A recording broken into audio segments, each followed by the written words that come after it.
दोस्तों, तुम्हें एक बात बताऊं मैं। भैया, हमारे रिश्तेदार और जो हमारे दोस्त है फेसबुक इंस्टाग्राम पर, वो हमें कभी भी लाइक और कमेंट ना करते। बताओ उसकी वजह क्या है?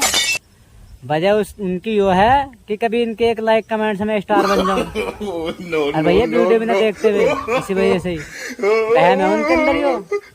हाँ।